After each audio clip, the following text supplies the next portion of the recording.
Sanibona, phinde ngimikelele njena namhlanje ngaleli thuba ngalomzuzu ngaleli hora. Sibonga umkhulu obabazekayo oyingcwele umdali wezulu nomhlaba esasigcinile, esasilondolozile, esasihlekile, esasithandile, esasenzela umusa, esasibekele, esasihambela, esasiphilisa, esasiqinisa, esasiqondisa, esaselapha, esasondla, esasithanda, esasenzela konke okuhle. Nakuba singabantu sishelela kakhulu ngaso sonke isikhathi ngaphambi kobuso bakhe, kodwa yena uhlala njalo ungumzali oqondayo ukuthi laba bantwana laba bangabantwana nje kuphela. Lokho abakwenzayo abakwazi, abaqondi, futhi badinga ukuthi balungisiswe njalo ngaso sonke isikhathi, because umntwana akaqondi ukuthi yena usengcolile njengamanje. Wena mzali oqondayo ukuthi hayibo, ingane yami isingcolile othi ngiyishintshe, ingane yami isingcolile othi ngiyigeze, ingane yami isingcolile othi ngiyenze lokhu nalokhu ukuze ibe right, izohlala njalo isendaweni efanelekile. Nathi singabantu sikanjalo. uNkulunkulu okwaziyo ukubona ukuthi hayibo, nangu usengcolile, sekunedimoni thizeni esihleli lapha kuye, idimoni yokuqamba amanga.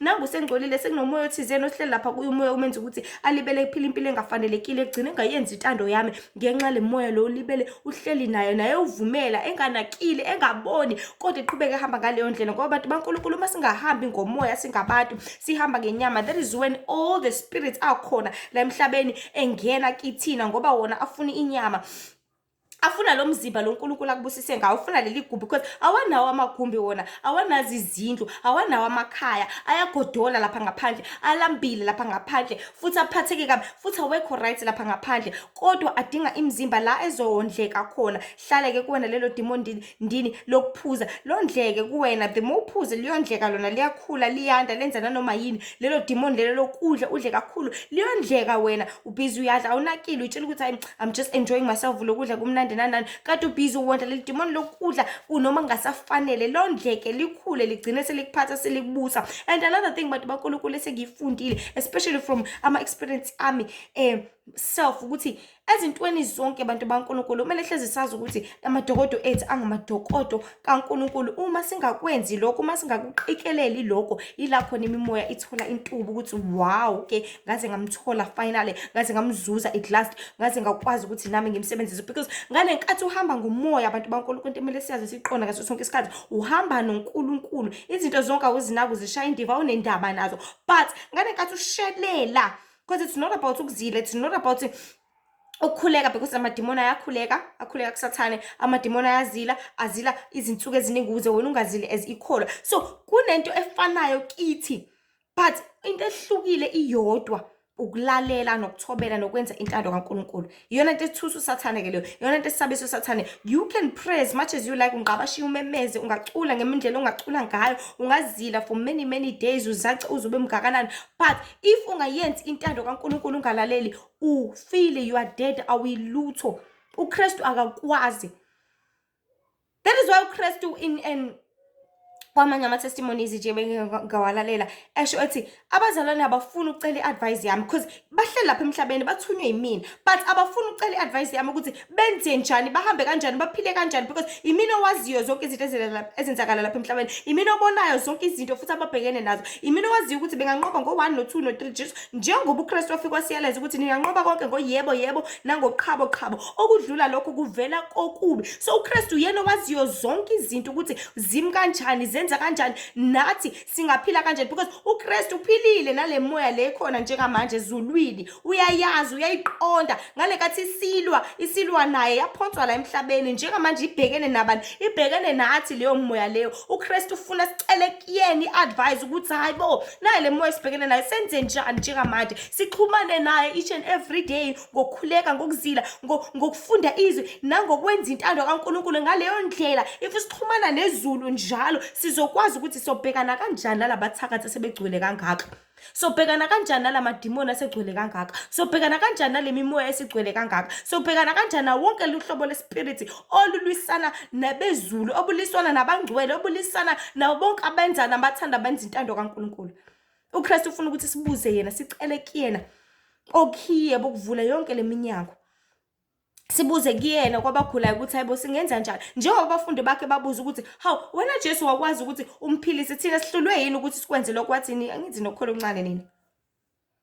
Kufuna sibuze kuyena yonke into, singenzi ngokuthanda kwethu nangokubona kwethu. That is why silibele siqhubeka sihluleka kangaka, fail more than fail because sifuna ukwenza ngokubona kwethu nangokuthanda kwethu. So bantu baNkulunkulu, imimoya ethola intuba kithi ngokungenzi intando kaNkulunkulu, ngokungalaleli izulu, ngokungathobeli umdali wethu, ebese ithola intuba ihlale kuwena, ikudlungule makudlungule ebusuku, ikuzalise makuzalisa, ikwenzise yonke into. Uthola ukuthi usunezinqwaba ezingane zakwamoya ongazazi, awunakile. Even noma uthi uyaphupha uvuka ekuseni usukhohliwe, awazi, busy kade ulele nenyoka ubusuku bonke.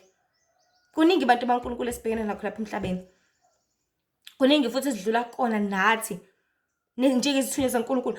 Kuningi okwenzakalayo ezweni lakamoya, moya especially. Akukhohlwa indaba yasenyameni, akwenzeki lutho layo lana. It's just indawo yokuthi umuntu asisebenze khona ezokwazi ukufinyelela kwabanye, khona kuzokwanda ikhala sezulwini, abantu bakhule kwezikamoya baxhumane nomdali wabo. But la akwenzeki lutho, kodwa ila kulinyalwa khona because konke ozokwenza la enyameni kuzombatha umphefumulo wakho, kuzombatha uspirit sakho. So bantu baNkulunkulu, kukona konke masimbonga umdali wezulu nomhlaba ngokuthi usasigcinile, usasivusa ekuseni, uvuka usabona. Kade udla into eyijunk, into ebekade ingakuvala amehlo, because everything in the spirit thizeni esingalo silwisane nawe endlela thizeni. Udla a certain cake, likudake engqondweni, likudake lokho bekamele ukuthi kukuvale mhlawumbe ukuthi ungabe sakwazi ukukhuluma. Because imoya masisingenile kwena yahlala kwena, isuke ingenza nanoma yini. Isuke ingakuvala ngisho indlebe ungakwazi ukuzwa, isuke ingakuvala ngisho umlomo ungakwazi ukukhuluma, isuke ingakwenza impumputhe, isuke ingakwenza nanoma yini. I remember nje I once saw a video yomunye umfana kuthiwa wayengadli lutho, wayedla ama-chips kuphela. Every day udla ama-chips, uvuka ekuseni udla ama-chips, emini udla ama-chips, entambama udla ama-chips, every day. Engakuthinti at all ukudla. I don't know if was it unyaka wonke yini edla ama-chips or it was a few months. Kuhamba isikhathi wavaleka amehlo ngokudla lama-chips lawo, because udla wona wodwa qhwaba. So wavaleka amehlo. So everything ekhona lapha emhlabeni in a certain spirit behind, emva kwayo lesi spirit lesi esingenza nanoma yini. That is why njengamanje kuzoba nama sudden deaths, kuzoba nama sudden deaths, ukufa nje okuvele kwaqhamuka esithubeni. Why? Because zonke izinto esezikhona njengamanje sezihamba nomoya. Usweet lo uzothenga esitolo, uzothenga esitolo, uhamba nomoya thizeni emva kwawo ongakubulala wena ngosweet ufe. Yikho njengamanje everything isifakwe ngisho ushukela, even i-rice lifaka ushukela, because lo shukela lo uyi-addictive, uyinto eyifana ne-drug, uyabulala.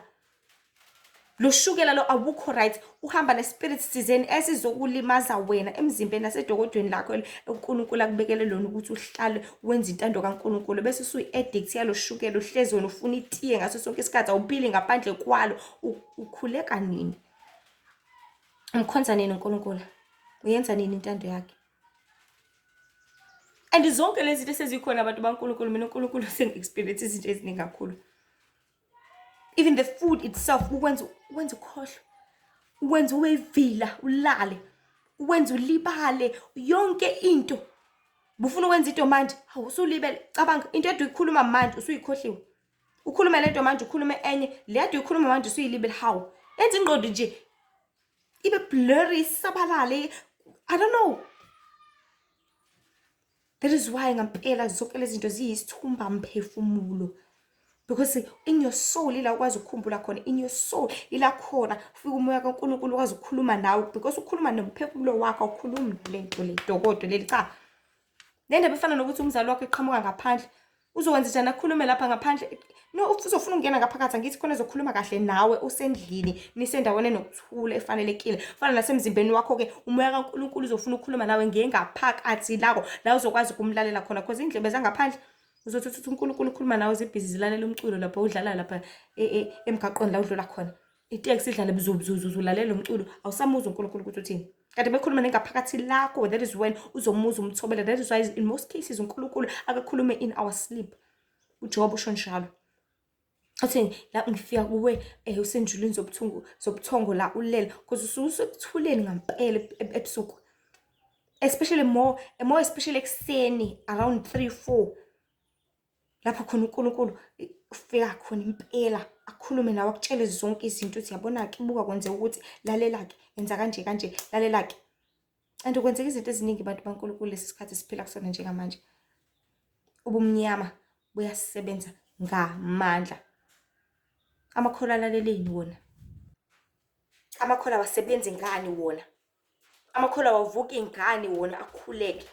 Ubumnyama buzila njalo. Amakholwa awazili ngani wona ahlaleleni alibele edla more and more eating over and over again. Amakholwa ahlaleleni angayenzi intando kaNkulunkulu.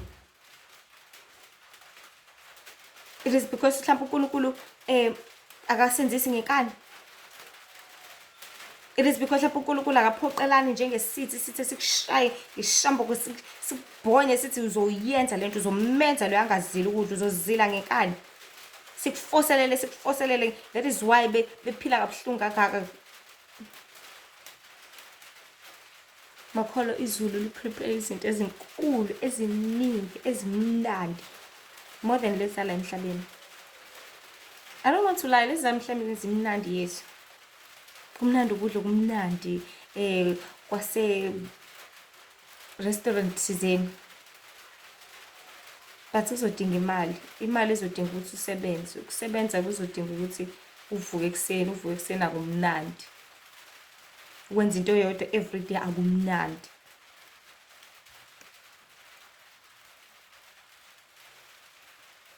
Kuzophela futhi manje, uzodinga okunye futhi manje. Mina I really don't believe into ephelayo ukuthi bekade iyabele wena. To be quite honest, ukhuluma nje iqiniso angikholele ekuthenini into ephelayo bekungeyakho. Angikholela kulokho.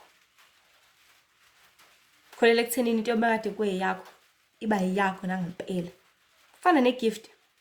Kuzothiwa igift yakho kodwa kumele uqale wenze ukuthi inhlobo akekho nje umuntu uzothi wenzela ingane iphathi ngizokunikeza igift kodwa eqale wenze ukuthi eyenzi ngisho isense leyo nto leyo. Igift yakho eyakho. Awenzi lutho ukuze uyithole because iqhamuka from loyo muntu loyo, from inhliziyo ukuthi ngizokunikeza eyakho, awukhiphi lutho. Amkoleti lutho futhi lo muntu okunikeze leso sipho. So uNkulunkulu mekunikeza isipho thizeni, isipho sokushumayela, isipho sokwenza ukuthi awudingi ukuthi uqale wenze no. That is why bedlala ngabantu laba banamanga. Bathe unosipho esihle nani kodwa kumele uqale ugogo wakho ufuna ukunikeza le gift yakho, kumele uqale umhlabele inkomo ezimbili qala. Ayikho leyo nto. Bekuyigift yami ngithi akanginikeze phela eyami ngithi. Kushuthi akusiyona ke yami. Bafuna abantu izinto engazona ezabo, ahlabe nangempela umuntu athi uhlabela le gift le ukuze anikeze. Uzokunikeza into izokulasta 2 years kuphela. Phinda afuna ukuvuselela, phinde ngicela ungihlabele futhi khona ngizokunikeza enye igift. Ayikho yonke le nto, scam. So bantu baNkulunkulu kumele hleze sazi siqonde ezintweni zonke ukuthi uJehova umdali wezulu nomhlaba uyena yedwa umqaqi wezinto zonke. Uyena yedwa umqondisi weindlela zonke. Uyena yedwa umphelelisi wako konke. Uyena yedwa onothando olungapheliyo, uyena yedwa ongahluleki. Uyena yedwa ongahluleli. Kodwa lezi usuku lokwahlulela uma usiqhubeka senza kabi ngaphambi kobuso bakho singayenzi intando yakhe emthabisayo athokoza ngayo afisa ukuthi siyenze imihle yonke ukuphila kwethu saphila lapha emhlabeni. Kwizimpi zonke abantu baNkulunkulu impilo esesikuyona njengamanje lesikhathi sokugcina sisempini yongenzi ngesikhathi. Sisempini kakhulu isikhathi siyagijima kakhulu abantu baNkulunkulu. Usuku selumzuzwana liphela manje. Bake bathi abane ukugijima kwesikhathi kusondela kweinsuku zokufa kuyiqiniso nempela kuyiqiniso. Sisempini yokungenzi ngesikhathi singabantu. And izinto ezikhona izona ezisiluthekisayo ukuthi uqhubeke wenze lokhuyana instead of wenze lokhuyana. Uvuke kuseni uthi yazi ngifuna ukuwasha, ngiclean ngipheke, but uvela uyibone uyithola usubhizi nefoni. Ushaya lo yathela ubufuna uqala ngayo washing, awusawashanga. Uthi uyabuka uma seku11 ilanga selithe hoko.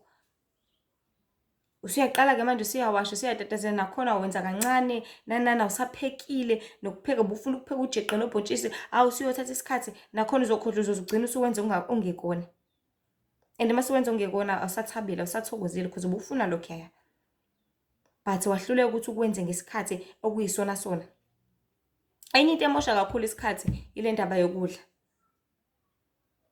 Thola ukuthi kumele wenze enye into uqala enye into ukuthi hawe ma ngisafuna uqala ngamabhoda, ngisafuna uqala ukupheka, noma umuntu enze kancane. Thola ukuthi bekade ebhizi ekuseni, ubengawubhadlisa ubhontshisi ububhadla lapha beqhubeka nenye into. Hhayi avele aqhubeke nalokho angawubhadlisa. Wazi kahle kodwa, wazi kahle ukuthi ufuna ukupheka ubhontshisi namhlanje. Kuthi sekumele aqhubeke nomunye umsebenzi athi hayi ngisafuna ukupheka Nkosi yami, yazi bengifuna ukupheka ubhontshisi. Ha ubungawube ngani sonke lesikhathi ngoba ubula endlini vele. Buklina la endlini ubungathi uklina ububhadla lapha uzokwazi ukuthi ulibele u-check-e ngeke uzusho uzolibele uthela amanzi nani nani. Kuningi bantu baNkulunkulu. Imimoya iyakubamba engcolile ikubambe ikuholde ekuthenini ukwenze lokho kumele ukuthi ukwenze. Ugcina ungakwenzanga. Ugcina ukwenze ngesikhathi esengasesona. Ngesikhathi esirong. Ngesikhathi kumele sekumele abonze okunye manje sekumele uqale phansi ubuyele back to square one. Kumele ngabe uyalala manje uqala amaphansi uyaklina. Because akwenzanga ngesikhathi esifanelekile. And imimoya miningi abantu baNkulunkulu igcwele isabalele iseyinganeni, ikobo gogo, ikobo mama, ikobo baba, yonke indawo angiphathi manje umndeni omningi. Igcwele la isabalele igcwele la kulezi ingane le ikuhlupha ngalokho naleyo ukuthi naleyo awulali. Awutholi isikhathi sokukhuleka, awutholi isikhathi sokuya enkonzweni, awutholi isikhathi sikaNkulunkulu ukuthi uxhumane naye self. Ubumnyama bayilethe iy'ngane zasabalala zagcwala la emhlabeni. Iy'ngane zokubambezela ukuthi wenze intando kaNkulunkulu, iy'ngane zokubambezela ukuthi ugogo akasakwazi ngisho ukufunda iBhayibheli lakhe. Akasakwazi ngisho ukufunda iBhayibheli selilala iy'ntuli lapha ngenxa yokuthi awe manqwaba bazukulu bazalile ama-teenager azala aqeda kushiya lapha iy'ngane ayihamba. Awuqhubeka nempilo yayo phinde ulande ezinye futhi alilande ezinye. Thola ukuthi iy'ngane ezivela from the dark kingdom zizosebenza vele la emhlabeni ukuthi ayikakayitholi ukuthi zobani. Into eziyaziyo ukuthi ihlupho. Lezi ngane yazi ziba yini? Ziba amadokodo emimoya engcolile. Kuthi kufika umuntu oshumayelayo vele kungene umoya enganeni, ingane vele ihayize. Uxake ukuthi uhayiziswe yini manje lokho? Ihayize nje, mama mina ngifuna ukuthi ngifuna igwinya. Kumele enze njani umama ashiye phansi-ke manje angasalaleli umuntu kaNkulunkulu, angasalaleli ilizwi kaNkulunkulu. Uyobhizi uyobhakela leya ngane igwinya, uyowenzela leya ngane igwinya. Mama mina ngifuna ukuthi yonke lento bantu baNkulunkulu izokhoza i-distraction emhlabeni. Izokhoza ukuthi umhlaba ushukume, izokhoza ukuthi kungabi nokuthula, kungabi nenjabulo, kungabi nokuqotho, kungabi nokuhamba endleleni efanelekile. Kodwa kuphithizele nje, kuphithizele emakhaya, kuphithizele nje. Obaba, bomama kuphithizele basangana amakhanda babe ne-stress. I remember nje once watch a video lapho khona kwakune-spirit thizeni esasingene kunodoli wengane. Sikhuluma kunodoli, ingane ibambe unopopi kanje uyakhuluma. You know ingane eyisancane ngithi ziyawathanda unodoli bambe kanje. Kanti uyakhuluma noNosidolo. Ukhuluma uthi yabona-ke e-ofisini lababa wakho kunamaphepha kanje kanje. Kanti ubaba huge contract. Akumele ukuthi ayilungise. Avele yafika ingane athi kuleyo maphepha-ke lawo uhambe uyawathatha uwadabule wonke. Vele ubaba ngiyazi akwenze lutho. Yafika ingane e-ofisi likababa yawadabula. Ubaba enekhampani enkulu wavele wayiluza leyo contract and ikhampani yasafarisha ngenxa yale contract lenkulu because kwase kuyisele le client ezokwazi ukuthi iholde le company. Nangampela yadabuka. Wawadabula ubaba waba nenkinga emsebenzini kwaqala kwalanjwa lapha ekhaya. Ngale spirit lesi sila kunopopi nodoli. Kwaqala kwanenkinga, kwaqala kwangekho right, yonke into nje yangahamba ngendlela efanelekile, kwayisiphithiphithi. Kwaze kwathola ngesikade ukuthi hayibo sekufika usiso spiritual umuntu ohamba noNkulunkulu ukuthi kunomoya ongekho right la egcekeni. And lo moya la because lasiswazila for 3 days wathi ngifuna ukuthola ukuthi yini lengekho right la ekhaya edala inkinga. Wathola ukuthi kule spirit sila kunonodoli. Nangampela athi sikhulekeliwe leyo nto le ingane yasho yaconfessa. Yathi hayibo usibani uyena obengitshela because bese qambe ngisho igama. Uyena obengitshela ukuthi angenze ukuthi, uyena obengitshela ukuthi angiye efrijini ngifike ngichithe konke ukudla. Uyena obengitshela ukuthi angenze ukuthi khona uma izoba frustrated, khona uma izohlanya.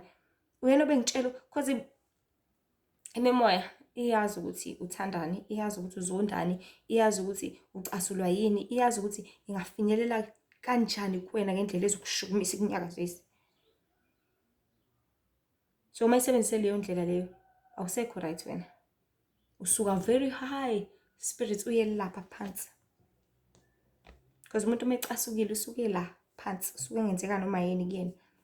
Usuke engenza noma yini, imoya isuke singamsebenzisa nganoma ingayiphi indlela. Uma ecasukile, mina ngicasuka kabi nje, ave ngidina umuntu, mekuthi nokuthi uyahayiza uyamemeza, usuke ungawuthatha nomese lo muntu ocasulile umbeke la emqaleni. So bantu baNkulunkulu masiqaphele ngaso sonke isikhathi. Sisempini yesikhathi. Umshumayeli 3 uthi konke kunesikhathi sakho.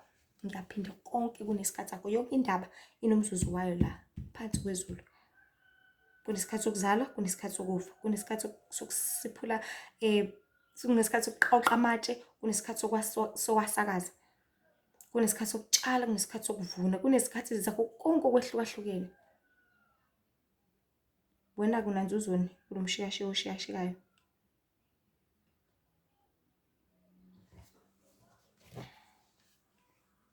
So kuliqiniso elingephikiswe bantu baNkulunkulu ukuthi konke kunesikhathi sakho.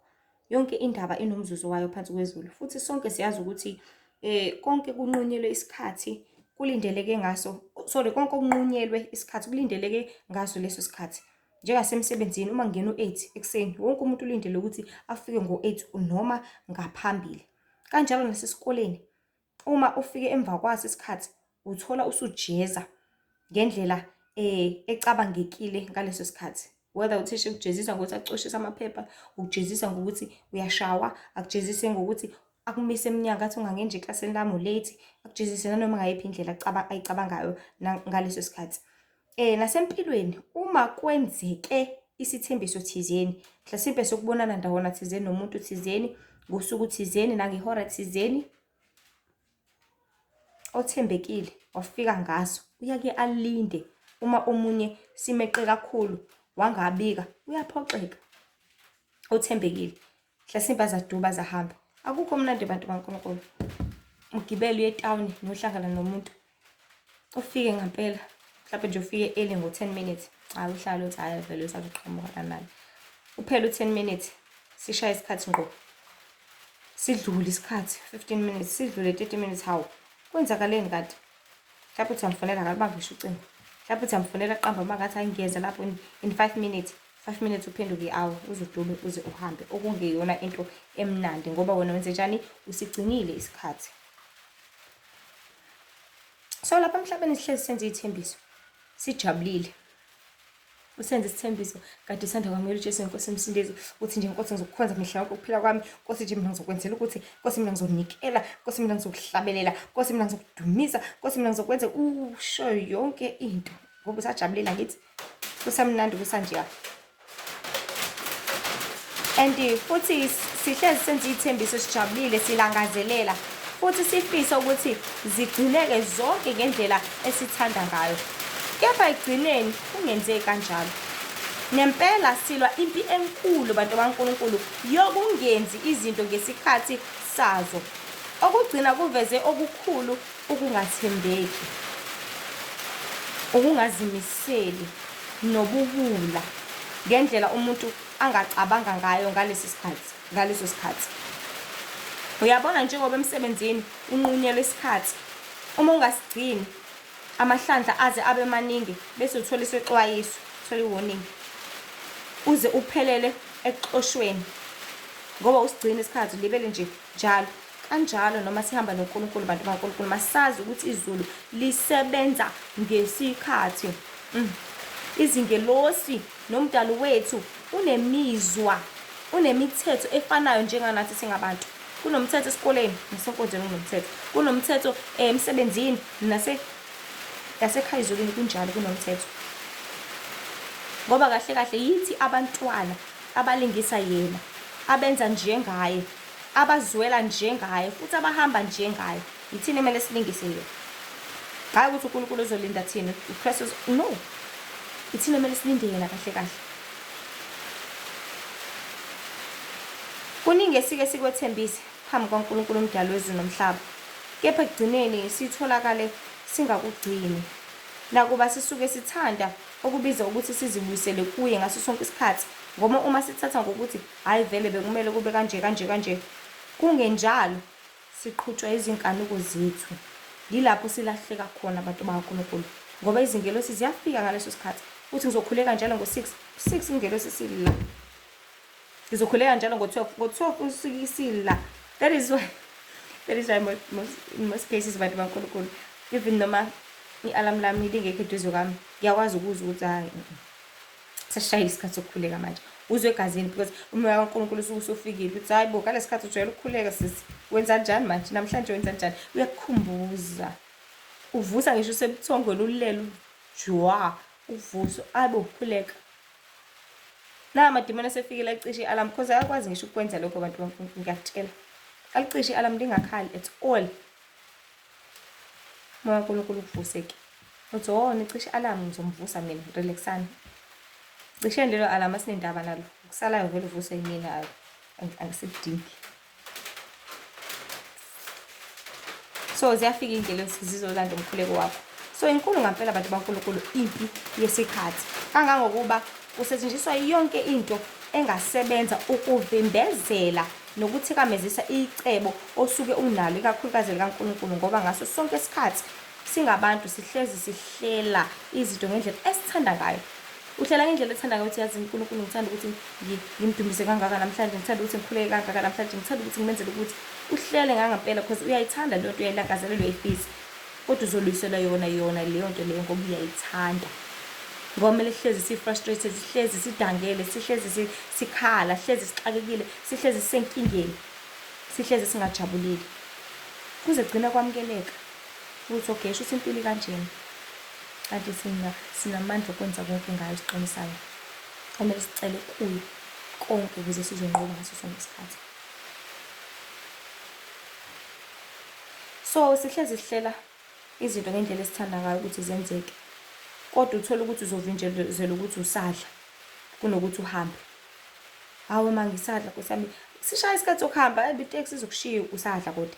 Uvinjezela ukuthi usabuka i-TV kunokuthi uwashe. Uvinjezela ukuthi umatasa ngocingo kunokuba upheke. Yabo ngaleyo ndlela kwenzeka ukuthi ingenzeki ngesikhathi esiyiso lento ofuna ukuthi uyenze. Ngoba kuliqiniso ukuthi izingelosi ziyafika zizolanda ngaleso sikhathi umkhuleko ukuthi wenze lokho khona zizokusiza, because zifika ngaleso sikhathi zizokusiza ukuze unqobe. Because nemoya yafika ukuthi ufuna ukwenza ukuthi thunyela amadimoni awu-20 kuthiwa gijimani nomvimbezela ukuthi angayenzi lento leyo.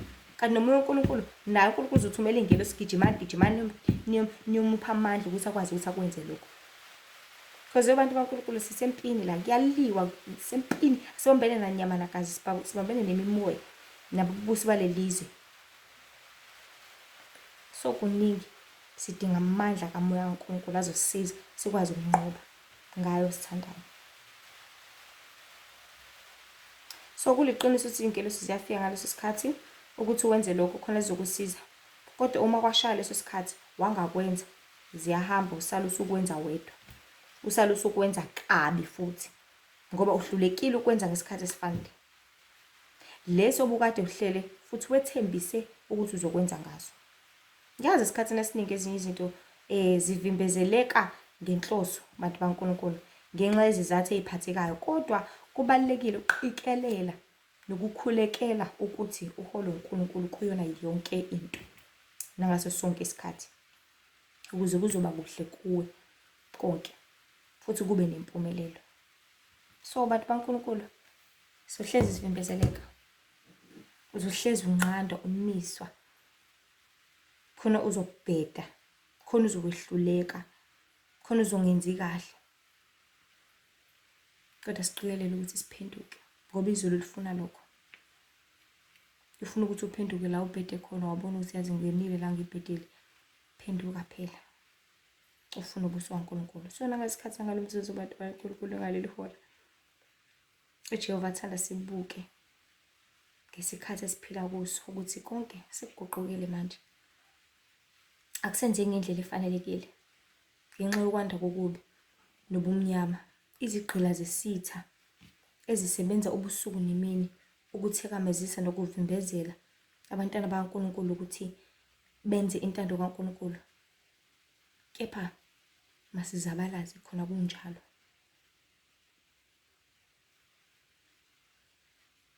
siphokophele khona kunjalo, silwe kunjalo, ngokuba sisempini yakwamoya edinga ukubekezela, edinga ukulinda, edinga ukuqikelela nokukhuleka ukusenza intando kaNkulunkulu ngaso sonke isikhathi. So inkosi ibe nani, eniqisise njalo, enisize, eniqinise kukona konke ngezikhathi zonke. Nibekezele, inkosi iseduze, usiyabuya uKristu. Masilwe ngezikhwepha zonke esinazo, sihambe ngomoya ukuze sizothobela umdali wezulu nomhlaba. Sibe nani, nibusise khona konke, enihambele niqinise ngelihle namandla lengcwele igama lenkosi uJesu. Sisempini yesikhathi, thenga sisisikhathi ungathembisi ngaso, konke kunesikhathi saso ngaphansi komthunzi welanga. Sebenzise ngendlela efanelekile ngoba siyaphila. Nkosi ibe nani, manje uzekuphatha. Amen. Ngakhohlwa ukuthi uNkulunkulu uyasizonda isono, uNkulunkulu uyabuthanda ubungcwele. Ezinye inkundla zokuxhumana zikhona uTikTok, Lihle Ithemba, uFacebook, Lihle Ithemba Mzobe, lapho khona short film clips kanye nemibhalo for abantu abasebenzisa u-free mode. Bese kuba khona Instagram, Lihle Ithemba Wendy with IE Mzobe. Nkosi ibe nani, ngelihle igama lenkosi uJesu, manje uzekuphatha. Amen.